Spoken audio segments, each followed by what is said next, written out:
Hey everybody, this is Brad from Johnson Small Engines. I just took this carburetor off of a Cub Cadet 26-inch snow thrower. It was an X3, it has a 3-stage on it. And I just want to show you how to pull this carburetor apart, and we're about ready to disassemble it to rebuild it. I throw these into an ultrasonic cleaner. But the first thing I want to show you is some of the tools that I use. We have a 10mm wrench. I have two of them here on the bench. You don't need them. You can use your ratchet with the 10mm, but you just need a 10mm wrench to take out these. I have the clip tool here, which is great, and also a screwdriver. I also have this is one I made to take the main jet out. You probably have a screwdriver somewhere in there, but you got to be careful with the main jets. They're brass and you don't want to hurt them. And then also I have a piece of wire somewhere on my table here, right here. This piece of wire, it's really hard to see, but I have a piece of wire that I'm going to show you a couple holes that you can clean out. And you got to be careful that you don't have too big of a wire. You don't want to hurt the brass in here, but you got to be careful. All right, so first thing we're going to do is we're going to tip it. Now, I already drained this, but if you tip this, oh, here's some. Okay, so I didn't get it all out. You can either drain this before, and I definitely suggest draining the carburetor before you take it apart. There's a side nut right here, a side bolt that's off the bottom. Don't unscrew that one, just unscrew this one. You can drain it before you even take it off the machine. I would definitely suggest doing that first, but I'm going to tip this over into a rag. It's going to come out the primer line where the primer bulb line goes into, just to make it a little bit easier for us. And yeah, it's going to make a mess if you don't drain it out first, so I definitely suggest draining out first. All right, so you got to get the bowl off. You should put it flat down on something. I use a little tray so I don't lose anything. And you're going to take the nut off the bottom of the carburetor, 10mm counterclockwise. To unscrew it, you're just going to unscrew that, and you're going to put it over to the side. Okay, so here's your bowl. These bowls are going to look incredibly dirty. This one is not. We're dirty, but we're going to rebuild the carburetor. Now you're at the float. You're going to take the pin out of the float. Okay, right here. Put that aside. The float will come out normally with the needle valve installed on it, and this needle valve will come out, so be careful. Now what I'm looking for on a needle valve is I'm looking to see if there's any imperfections in the needle valve, to make sure that the needle valve rubber is not doesn't have any major scratches or gouges in it. We reuse these because this machine is so new. We can reuse them. I'm not sure if you can get the needle valve for these anymore, or not anymore. Cub Cadet actually went to it's a China motor, so you may not be able to get the needle valve, but you may have to buy the carburetor if your needle valve is in bad condition. And I've also seen the chrome break off of this stuff, and it gets pretty ugly in here. This one's in good shape though. All right, and it does have a spring right in there that you have to be careful. You can take this off. I'm not going to. You just make sure that you put these back together properly. This doesn't need any work right there.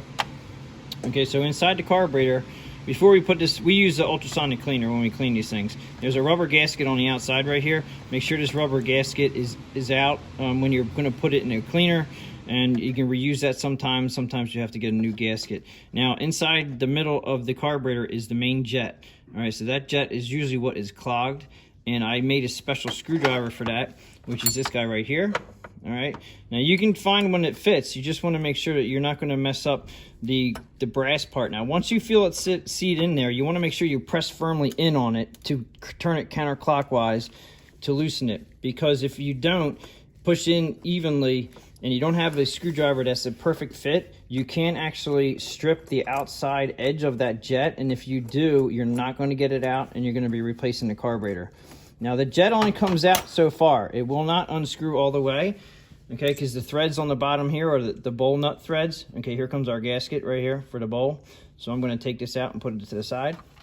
Now if you just bump this, okay, everything came out at once. Now normally that doesn't happen. Normally you have to pound these things on the on the table to get the main nozzle out. So this main nozzle also has a lot of different holes in it right here. And you can poke through them, you can blow air through them. Just make sure they're clear, and make sure that it's clear all the way through there. Now you're gonna say, how did it come out and how do you go in? Okay, well, we'll get there in a second. All right, so this is the main jet that I actually took off with a screwdriver. And as you can see, it's brass, and it only has a very small hole right here for your screwdriver. So you wanna make sure that you get one that's gonna fit good in there, and not too small, not too big. You just want to make sure you grip it correctly. These get really gooed up. This is a very easy carburetor to take apart because it's not gooed up, and when they get gooed up, they get pretty nasty. Now inside there is a hole, okay? I don't know if you can see that or not, but there's a hole inside this jet, and it's on the back side. You might be able to see it a little bit better, but we clean those holes with the wire, the little piece of wire that I have, and then we also put them in ultrasonic cleaner. Same with these. If these are really clogged up, we'll blow them out with air or put a little, we'll use a little wire on that. Okay, so once they are out, now let me show you, since I already said I was going to show you how to put it back together. Just make sure when you put this back in that the flat spot on the main nozzle, okay, will just go in, and that's got to be on the bottom when you push it in. When you put your main jet in, of course, you're going to have the part where the screwdriver goes in, and the flat spot on there is going to go to the flat spot on here. The nozzle here will just slide in, bump it upside down, and it'll just slide in, and then your main jet will go in, and it goes in for a little bit. Like I said, what the threads are on the outside right here are actually threads to the bowl nut. All right, so you're actually going to push that main jet in just a little bit, and then start screwing it with your screwdriver. And then once you get it snugged up, just stop it snug. You don't have to crank it in real tight because it's brass. You just snug it up. Okay, so that's what you do to get it back in there. Actually, I'll just leave it in because it's fine for now. Okay, so that's how you put that back in. Now, you're not done taking it apart yet. Okay, so we have, what this right here is actually the idle screw / it's also holding on a jet that's inside here. So this is your throttle lever right here. And you have to be aware that the throttle lever actually seats up against the throttle screw here. And you have to remember where it's at, okay? Because you have to remember that it does have an idle. Once this is all back together on the machine, you're not going to be able to get to this idle screw. So make sure you remember how far out this was. All right, and usually it's going to be halfway between, like this is actually just this is right here is just a plastic piece that holds in the jet. And usually the idle screw will sit halfway between this, okay? So just keep that in mind. And we're going to take this out because we have to get to that jet. Okay, so we unscrew that, put that aside. Now this is just a piece of plastic basically that holds that jet in. That falls right out. Just make sure you put it back where it came from. And then this guy here will pop up. Now I also use my clip tool to just pop that up, okay? Some of them get pretty stuck. There's also a rubber O-ring on this, and there might be two. Sometimes there's two, sometimes there's one in here. Just be careful that everything, when you put it back together again, you might want to put a little bit of maybe a teeny bit of lube on there, just a little bit, just enough to make it slide down inside, make sure the seats in properly. And then on the back side of that, it has a brass hole, okay? And that's where we use the little teeny wire, and we just poke it, or compressed air, or whatever you have. Just don't use a real thick wire, like I said. Now, I have lost here's my wire. My wire is very, very small. And what I'm going to show you next is something that we tediously have to do with the carburetors, and that is inside the throat of the throttle. You have just 3 or 4 little holes that can get clogged right here. Now, I'm not sure if you can see it. I'm having a hard time myself just seeing it, but you have to go through every hole and just poke a little bit, okay, just to make sure they're open. Now, an ultrasonic cleaner will also help this. If you guys can get an ultrasonic cleaner, I definitely would recommend, using one. But if you have to, just poke these holes, okay? And just be careful you don't use a wire that's too big. You technically, if you take out that Welch plug, you'll be able to get to those and blow them out. But I don't think they have a Welch plug for the kit.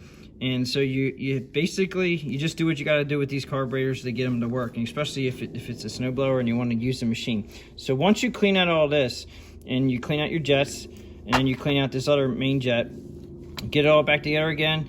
The other thing was, I did not show you, but as far as putting this thing in here, you put a little bit of lube on there. It doesn't matter. It only goes in one way, but you can do 2 different directions. They have flat spots right on here on the edge of that. It might be hard to see, but they have flat spots on there, and the flat spots will go up against the carburetor. So you make sure one flat spot, doesn't matter which side, and push it in.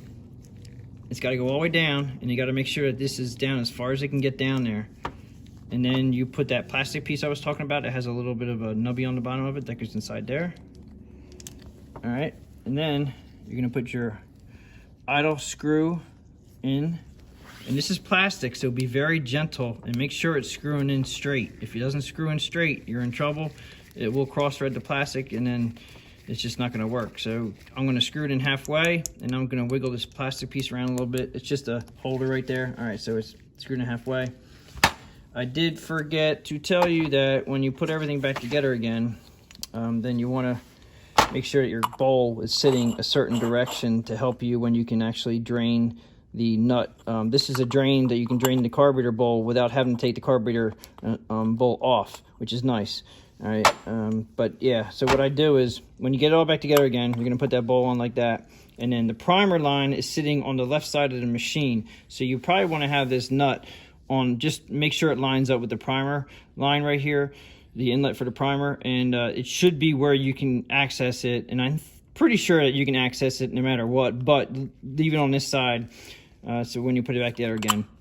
If you have any questions about it, I mean, if you need to look back to see how you put it back together again, it's just as easy as I took it apart.